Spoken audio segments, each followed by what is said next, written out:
ఈ వీడియోలో 2025 మార్చి 29, 30, 31లో గల ముఖ్యమైన కరెంట్ అఫైర్స్ ఉన్నవి. మీరు ఎక్కడా స్కిప్ చేయకుండా ఈ వీడియోని చివరి వరకు చూడండి. ముందుగా జాతీయ అంశాలను చూద్దాం. మొదటి ప్రశ్న, భారతదేశంలో మొట్టమొదటి జాతీయ సహకార విశ్వవిద్యాలయం ఎక్కడ అభివృద్ధి చేయబడుతుంది? Answer option C, institute of rural management, Anand. అంతర్జాతీయ సహకార దినోత్సవాన్ని ప్రతి సంవత్సరం జూలై 6న జరుపుకుంటారు.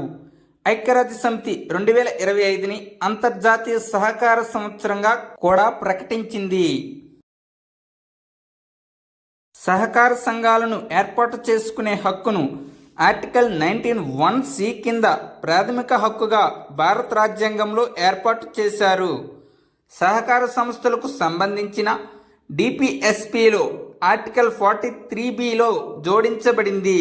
సహకార సంఘాల గురించి ఆర్టికల్ 243(ZH) నుండి 243(ZT) వరకు భాగం 9(b)లో భారత రాజ్యాంగంలో ఏర్పాటు చేశారు. 2021లో భారతదేశంలో కేంద్ర సహకార మంత్రిత్వ శాఖ సృష్టించబడింది. సహకార సంఘాలను 97వ రాజ్యాంగ సవరణ చట్టం 2011 ద్వారా రాజ్యాంగంలో చేర్చారు. భారతదేశంలో మొట్టమొదటి స్వదేశీ పరిజ్ఞానంతో అభివృద్ధి చేయబడిన ఎంఆర్ఐ యంత్రాన్ని ఎక్కడ ఏర్పాటు చేస్తారు? Answer option D, AIIMS, Delhi.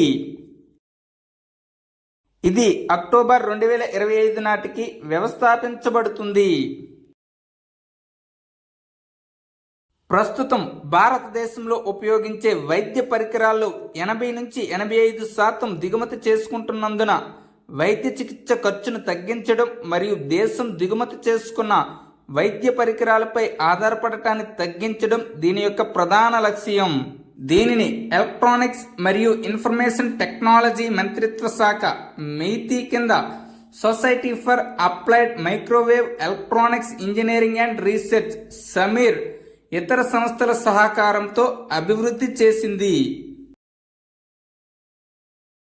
భారతదేశంలో మొట్టమొదటి సీనియర్ సిటిజన్స్ కమిషన్ను ఏర్పాటు చేసిన రాష్ట్రం ఏది?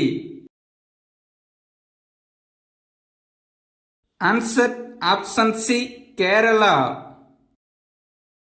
భారతదేశంలో వృద్ధుల హక్కులను కాపాడటానికి, పునరావాసం కల్పించడానికి సీనియర్ సిటిజన్స్ కమిషన్ను ఏర్పాటు చేసిన మొదటి రాష్ట్రం కేరళ. వృద్ధుల నిర్లక్ష్యం, దోపిడీ మరియు ఒంటరితనం వంటి సమస్యలను పరిష్కరించడంపై ఈ కమిషన్ దృష్టి పెడుతుంది. ఏ రాష్ట్ర ముఖ్యమంత్రి గంగా మరియు శారదా నది కారిడార్లను ప్రకటించారు?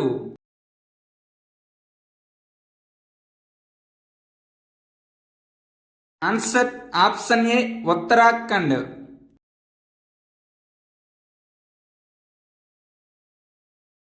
ఉత్తరాఖండ్ ముఖ్యమంత్రి పుష్కర్ సింగ్ ధామీ మతపరమైన పర్యాటకాన్ని ప్రోత్సహించడానికి మరియు యాత్రికులకు సౌకర్యాలను పెంచడానికి గంగా మరియు శారదా నది కారిడార్లను అభివృద్ధి చేయాలని యోచిస్తున్నారు. ఉత్తరాఖండ్ సాంస్కృతిక వారసత్వాన్ని కాపాడుతూ ప్రధాన ఆధ్యాత్మిక గమ్యస్థానంగా దాని స్థానాన్ని బలోపేతం చేయడం ఈ చొరవ యొక్క లక్ష్యం.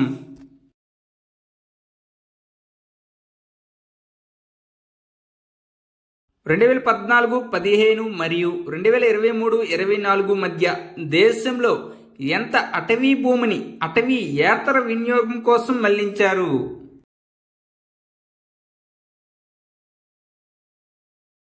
ఆన్సర్ ఆప్షన్ ఏ, 1734 చదరపు కిలోమీటర్లు. భారత ప్రభుత్వం ప్రకారం గత 10 సంవత్సరాల్లో 2014-15 మరియు 2023-24 మధ్య 1734 చదరపు కిలోమీటర్ల అటవీ భూమిని అభివృద్ధి మరియు అటవీయేతర ఉపయోగం కోసం బదిలీ చేశారు. అటవీ భూమిని అటవీయేతర అవసరాలకు బదిలీ చేసే రాష్ట్రాల జాబితాలో మధ్యప్రదేశ్ ముందుంది. కేంద్ర ప్రభుత్వ అనుమతి లేకుండా ఏ అటవీ భూమిని ఇతర అవసరాలకు మళ్లించకూడదు. అత్యధిక సంఖ్యలో అటవీ భూమి బదిలీలు జరిగిన రాష్ట్రాలు: మొదటిది మధ్యప్రదేశ్ 385.52 చదరపు కిలోమీటర్లు, రెండవది ఒడిశా 244 చదరపు కిలోమీటర్లు, మూడవది తెలంగాణ 114.22 చదరపు కిలోమీటర్లు, నాలుగవది గుజరాత్ 99.85 చదరపు కిలోమీటర్లు. ఇటీవలే ఆమోదించబడిన విపత్తు నిర్వహణ సవరణ బిల్లు 2024 ఏ చట్టాన్ని సవరిస్తుంది? ఆన్సర్ ఆప్షన్ సి, విపత్తు నిర్వహణ చట్టం 2005ని. ఇటీవలే రాజ్యసభ విపత్తు నిర్వహణ సవరణ బిల్లు 2024ను ఆమోదించింది. ఎన్డీఆర్ఎఫ్ అనగా నేషనల్ డిజాస్టర్ రెస్పాన్స్ ఫోర్స్. ఇది విపత్తుల సమయంలో త్వరిత స్పందన మరియు సహాయ చర్యల కోసం నియమించబడిన ప్రత్యేక దళం. ఇది 2006లో విపత్తు నిర్వహణ చట్టం 2005 ప్రకారం ఏర్పడింది. దీని ప్రస్తుత డైరెక్టర్ జనరల్ శ్రీ పీయూష్ ఆనంద్. ఇప్పుడు జాతీయ విపత్తు నిర్వహణ అథారిటీ మరియు రాష్ట్ర విపత్తు నిర్వహణ అథారిటీ స్వయంగా విపత్తు నిర్వహణ ప్రణాళికలను రూపొందిస్తాయి. గతంలో ఈ పని కార్యనిర్వాహక కమిటీలు చేసేవి. కేంద్ర మరియు రాష్ట్ర స్థాయిలో విపత్తు డేటాబేస్ను సిద్ధం చేయడానికి చట్టంలో ఒక నిబంధన జోడించబడింది. ఇది విపత్తు ప్రమాదాలు, నిధుల కేటాయింపు మరియు సిద్ధం చేసిన ప్రణాళికలపై సమాచారాన్ని కలిగి ఉంటుంది. ఎన్డీఎంఏ అనగా నేషనల్ డిజాస్టర్ మేనేజ్మెంట్ అథారిటీ. ఇది భారత ప్రభుత్వ విపత్తు నిర్వహణ విధానాలకు సంబంధించిన అతిపెద్ద సంస్థ. ఇది 2006లో విపత్తు నిర్వహణ చట్టం 2005 ప్రకారం రూపొందించబడింది. ఇందులో ఒక చైర్పర్సన్ మరియు 9 మంది సభ్యులు ఉంటారు. ప్రస్తుత చైర్పర్సన్ ప్రధానమంత్రి నరేంద్ర మోదీ. ఇటీవలే సహకార్ ట్యాక్సీ సేవను ఎవరు ప్రారంభించారు? ఆన్సర్ ఆప్షన్ సి, కేంద్ర ప్రభుత్వం. వాణిజ్య ఆటో ట్యాక్సీలకు పెరుగుతున్న డిమాండ్ దృష్ట్యా కేంద్ర ప్రభుత్వం ఇప్పుడు సహకార్ ట్యాక్సీ సేవను ప్రారంభించింది. దేశవ్యాప్తంగా సహకార్ ట్యాక్సీలు, ద్విచక్ర వాహన ట్యాక్సీలు, ఆటో రిక్షాలు మరియు 4 చక్రాల ట్యాక్సీలను నమోదు చేస్తాయి. యాత్రీ సతి అనే ఇలాంటి సేవ ఇప్పటికే పశ్చిమ బెంగాల్లో నడుస్తుంది. ఇది గతంలో కోల్కతాలో మాత్రమే అందుబాటులో ఉండేది. 2022లో ప్రభుత్వ ఆన్లైన్ ట్యాక్సీ సర్వీసెస్ కేరళ సవారీను ప్రారంభించిన దేశంలో మొట్టమొదటి రాష్ట్రం కేరళ. ఇప్పుడు ఈ రోజుల్లో గల అవార్డుల గురించి తెలుసుకుందాం. గణిత శాస్త్ర నోబెల్ బహుమతిగా పిలువబడే అబెల్ బహుమతి 2025 ఎవరికి లభించింది? Answer option C, Masaki Kashiwara. Japanese గణిత శాస్త్రజ్ఞుడు మసాకి కాశీవారాకు 2025 అబెల్ బహుమతి లభించింది. 34వ సరస్వతి సమ్మాన్ను ఎవరికి ప్రదానం చేశారు? ఆన్సర్ ఆప్షన్ డి, సాధు Bhadresh Das.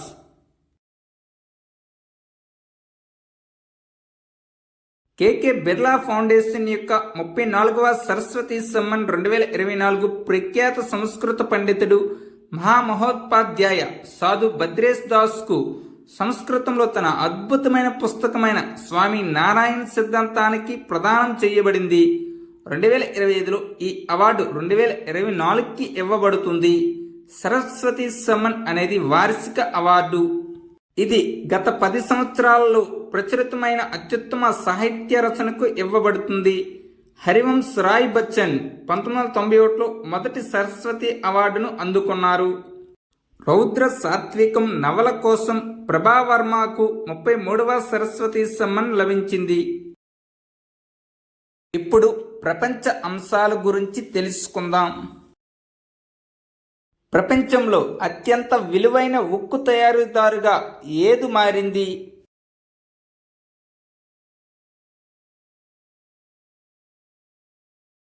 Answer option B JSW steel. Sajjan Jindal నేతృత్వంలోని జేఎస్డబ్ల్యూ స్టీల్ ప్రపంచంలోనే అత్యంత విలువైన ఉక్కు తయారీదారుగా అవతరించింది. మయన్మార్లో భూకంపం కారణంగా ఏ దేశం అత్యవసర పరిస్థితిని ప్రకటించింది?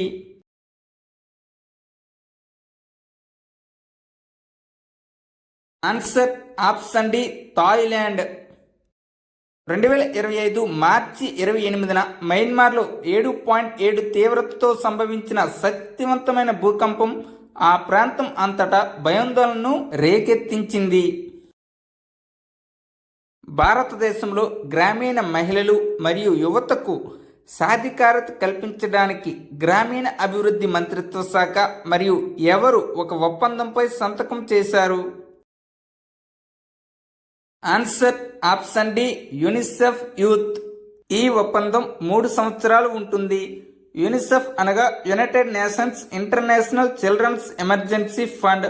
యూనిసెఫ్ డిసెంబర్ 11, 1946న స్థాపించబడింది. ఇది ఒక ఐక్యరాజ్య సమితికి చెందిన ఒక సంస్థ. దీని యొక్క ప్రధాన కార్యాలయం యునైటెడ్ స్టేట్స్ న్యూయార్క్లో కలదు. దీని యొక్క executive director Catherine M Russell. New development బ్యాంక్లో చేరనున్నట్లు ప్రకటించిన దేశం ఏది? Answer option D Indonesia. BRICS 2006లో స్థాపించబడింది. బ్రిక్స్ ప్రధాన కార్యాలయం చైనాలోని షాంఘైలో ఉంది. 16వ బ్రిక్స్ శిఖరాగ్ర సమావేశం 2024 అక్టోబర్లో రష్యాలోని కజన్లో జరిగింది. 2025లో బ్రెజిల్ 17వ బ్రిక్స్ నాయకుల శిఖరాగ్ర సమావేశానికి ఆతిథ్యం ఇవ్వనుంది. 2015లో బ్రిక్స్ బ్యాంక్ లేదా న్యూ డెవలప్మెంట్ బ్యాంక్ స్థాపించబడింది.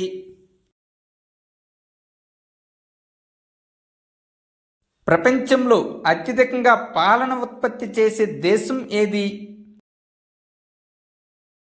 ఆన్సర్ ఆప్షన్ ఏ ఇండియా.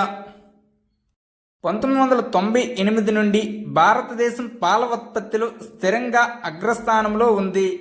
ప్రపంచ పాల ఉత్పత్తిలో భారతదేశం 25% వాటాను అందిస్తుంది. 2023-24లో భారతదేశం మొత్తం పాల ఉత్పత్తి 239.2 మిలియన్ టన్నులు. గత 10 సంవత్సరాల్లో పాల ఉత్పత్తి 63.56% పెరిగింది. భారతదేశం తర్వాత అమెరికా, చైనా, పాకిస్తాన్ మరియు బ్రెజిల్ ప్రధాన పాల ఉత్పత్తిదారులుగా ఉన్నాయి.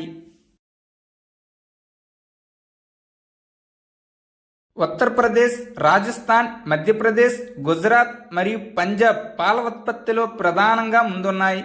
1870లో ఆపరేషన్ ఫ్లడ్ ప్రారంభించబడింది. ఇది భారతదేశాన్ని పాల ఉత్పత్తిలో స్వయం సమృద్ధిగా మారింది.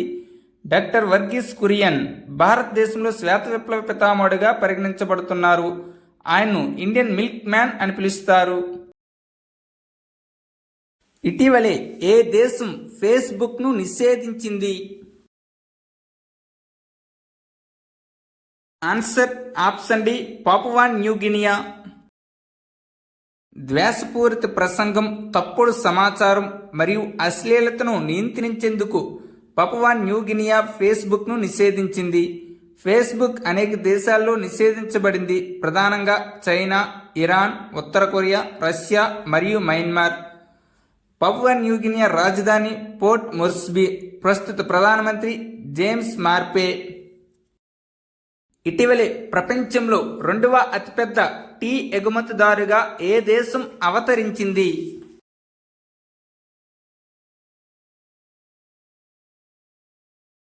Answer option D India.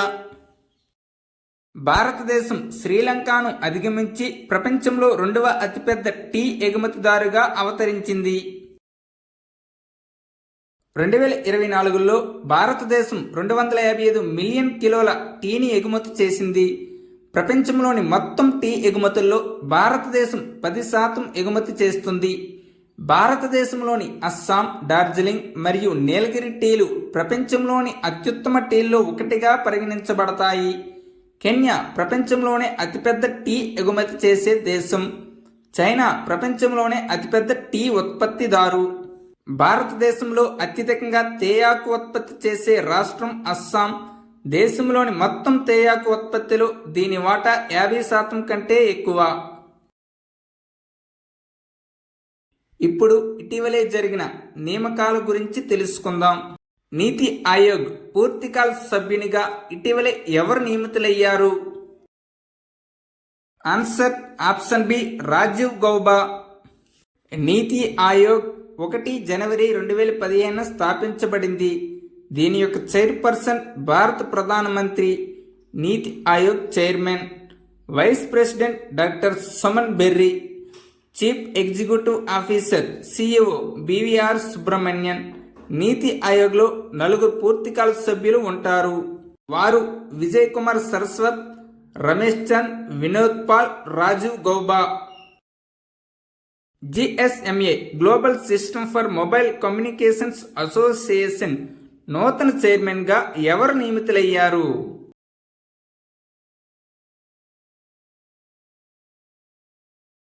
Answer option D Gopal Vittal. ఆయన 2026 చివరి వరకు చైర్మన్ గా కొనసాగుతారు. గోపాల్ విఠల్ భారతీ ఎయిర్టెల్ మేనేజింగ్ డైరెక్టర్ కూడా.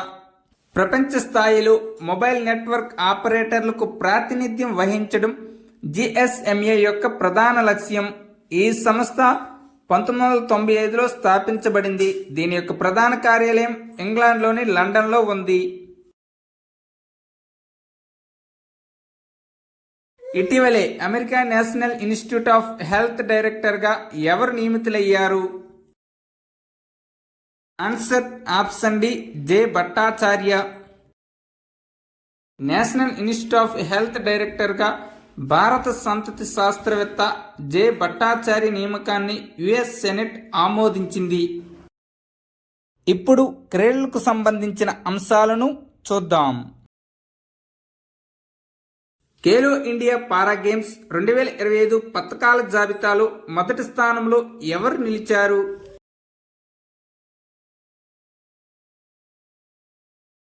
ఆన్సర్ ఆప్షన్ ఏ హర్యానా. ఈ గేమ్స్ 20 నుంచి 27 మార్చి వరకు జరిగాయి. ఈ ఎడిషన్ 2వది. దీని యొక్క మస్కట్ ఉజ్వల, వేదిక ఢిల్లీ. ఈ క్రీడలు 6 విభాగాల్లో జరిగాయి. పారా ఆర్చరీ, పారా అథ్లెటిక్స్, పారా బ్యాడ్మింటన్, పారా పవర్ లిఫ్టింగ్, పారా షూటింగ్ మరియు పారా టేబుల్ టెన్నిస్. 2032 ఒలింపిక్స్ తర్వాత కూల్చివేయబడే గబ్బా స్టేడియం ఏ దేశంలో ఉంది? Answer option B Australia. 2032 వేసవి ఒలింపిక్ క్రీడలు ఆస్ట్రేలియాలోని బ్రిస్బెన్ నగరంలో జరుగుతాయి. 1956లో మెల్బోర్న్లో మరియు 2000 సిడ్నీలో జరిగిన 2 ఒలింపిక్ క్రీడల తర్వాత ఆస్ట్రేలియాలో జరుగుతున్న 3వ ఒలింపిక్ క్రీడ ఇది. 2025 సెపక్ తక్రా ప్రపంచ కప్లో భారతదేశం ఎన్ని బంగారు పతకాలు గెలుచుకుంది? ఆన్సర్ ఆప్షన్ ఏ 1 బంగారు పతకం గెలుచుకుంది. 2025 సెపక్ తక్రా ప్రపంచ కప్లో ఫైనల్లో జపాన్ను 2-1 తేడాతో ఓడించి భారత పురుషుల రేగు జట్టు తొలి బంగారు పతకాన్ని గెలుచుకుని చరిత్ర సృష్టించింది. సెపక్ తక్రా ప్రపంచ కప్లో భారతదేశం బంగారు పతకం గెలుచుకోవడం ఇదే మొదటిసారి. పతకాల పట్టికలో భారతదేశం 4వ స్థానంలో నిలిచింది. థాయిలాండ్ 4 పతకాలతో అగ్రస్థానం. సెపక్ తక్రా ప్రపంచ కప్ 2025 పాట్నా, బీహార్లో జరిగింది.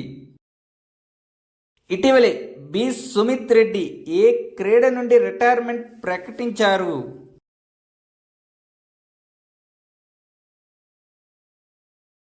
Answer option D badminton. Sumit 2022 Commonwealth Games రజత పతకం గెలుచుకున్న జట్టులో సభ్యుడు. అతను తన కెరీర్లో ప్రపంచంలోనే అత్యున్నత ర్యాంక్ అయిన 17వ స్థానాన్ని సాధించాడు. 2వ ఆసియా యోగాసన స్పోర్ట్స్ ఛాంపియన్షిప్ ఏ దేశంలో జరగబోతుంది?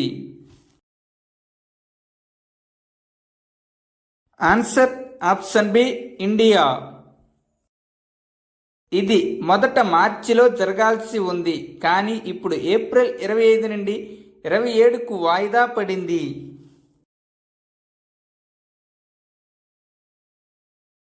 రెండు 2025 ఆసియా రెజ్లింగ్ ఛాంపియన్షిప్లో 87 కిలోల విభాగంలో కాంస్య పతాకాన్ని గెలుచుకున్నది ఎవరు? Answer option C, Sunil Kumar.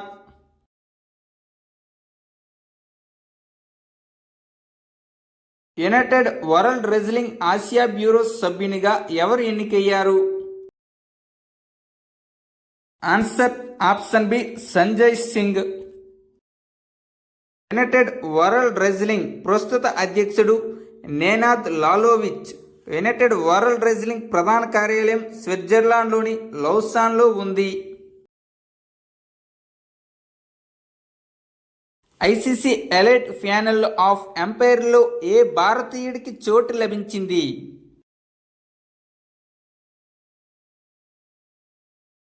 Answer option D, Nitin Menon. ICC elite అంపైర్ల ప్యానెల్లో నితిన్ మేనన్ ఏకైక భారతీయుడిగా కొనసాగుతున్నాడు. ఐసీసీ స్థాపించబడింది 15 జూన్ 1909. దీని యొక్క ప్రధాన కార్యాలయం Dubai, United Arab ఎమిరేట్స్లో.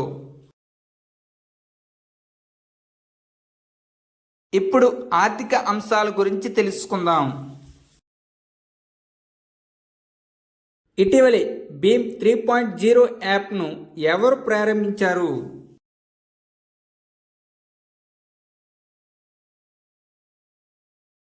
Answer option D, NPCI. ఈ యాప్ ఏప్రిల్ 2025 నుండి అందుబాటులోకి వస్తుంది. భీమ్ యాప్ 2016లో ప్రారంభించబడింది. భీమ్ 3.0 దేశంలోని 15 కంటే ఎక్కువ భాషల్లో అందుబాటులో ఉంటుంది మరియు తక్కువ ఇంటర్నెట్ వేగం ఉన్న ప్రాంతాల్లో చెల్లింపులు చేయడంలో సహాయపడుతుంది. ఎన్పిసిఐ అనగా national payments corporation of India. ఇది భారతదేశంలో చెల్లింపు వ్యవస్థను నిర్వహించే సంస్థ. ఇది 2008 సంవత్సరంలో స్థాపించబడింది. ముంబైలో ప్రధాన కార్యాలయం కలదు. ఎన్పిసిఐ అనేది రిజర్వ్ బ్యాంక్ ఆఫ్ ఇండియా మరియు ఇండియన్ బ్యాంక్స్ అసోసియేషన్ యొక్క చొరవ. 21వ పశువుల గణన ఎప్పుడు ముగుస్తుంది? ఆన్సర్ ఆప్షన్ సి, మార్చి 31తో.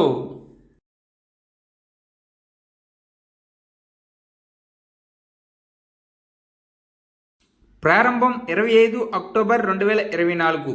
మొత్తం జాతుల సంఖ్య 15. అవి గేదె, మేక, గొర్రె, యాక్, మిథునం, కుక్క, కుందేలు, పంది, గుర్రం, ఫోని, గాడిద, కంచెరగాడిద, ఒంటె, ఏనుగు మరియు కోడి. దీని యొక్క లక్ష్యాలు స్వదేశీ మరియు విదేశీ జాతులపై డేటాను సేకరించడం. మొదటి పశువుల గణన 1919 సంవత్సరంలో నిర్వహించబడింది మరియు 20వ పశువుల గణన 2019లో పూర్తయింది.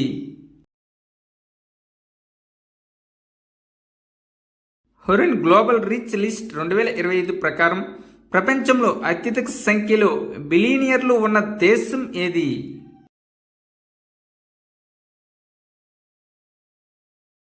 Answer option A, America. Hurun global rich list 2025 ప్రకారం అత్యధిక బిలియనియర్లు ఉన్న దేశం అమెరికా. తరువాత చైనా 2వ స్థానం మరియు భారతదేశం 3వ స్థానంలో ఉన్నాయి. అమెరికాలో 870 మంది బిలియనియర్లు ఉండగా చైనాలో 823 మంది బిలియనియర్లు ఉన్నారు. 284 మంది బిలియనియర్లతో భారతదేశం ప్రపంచంలో 3వ స్థానంలో ఉంది. ప్రపంచంలో మొత్తం బిలియనియర్ల సంఖ్య 3442 మంది. 92 మంది బిలియనియర్లతో షాంఘై ఆసియాలో అత్యంత ధనిక రాజధాని. తరువాత బీజింగ్ 91 మరియు ముంబై 90 మంది బిలియనియర్లు ఉన్నాయి. హెచ్సిఎల్ టెక్నాలజీస్కి చెందిన రోషిని నాడర్ ప్రపంచంలోని టాప్ 10 సంపన్న మహిళల్లో చోటు దక్కించుకున్న మొదటి భారతీయురాలు.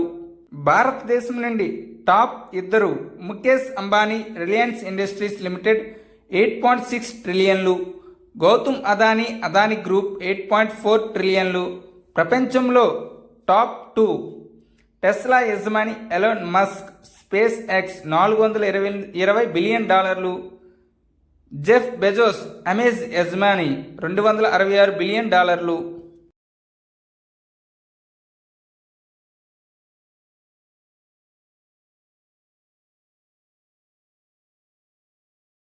అరుణాచల్ ప్రదేశ్లో జరిగిన త్రివిధ దళాల సైనిక విన్యాసాల పేరు ఏమిటి? Answer option C, Prachand Prahar. త్రివిధ దళాల బహుళ జోనల్ సైనిక విన్యాసాలు ప్రచండ్ ప్రహార్ 27 మార్చి 2025న అరుణాచల్ ప్రదేశ్లో ముగిసింది. భారత సైన్యం, భారత నావికాదళం మరియు భారత వైమానిక దళం ఈ విన్యాసంలో పాల్గొన్నాయి.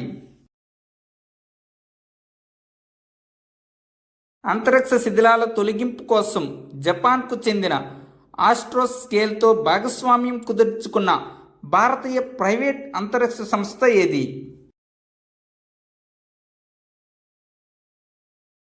Answer option B, Bellatrix aerospace.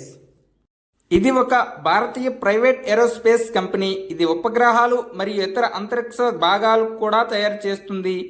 దీని ప్రధాన కార్యాలయం కర్ణాటకలోని బెంగళూరులో ఉంది. ఇది 2015లో ప్రారంభించబడింది. Thank you one and all. Please like and subscribe my channel join in success. మీకు కానీ మా వీడియోస్ నచ్చినట్లయితే మీ స్నేహితులకి ఈ వీడియోని షేర్ చేయండి.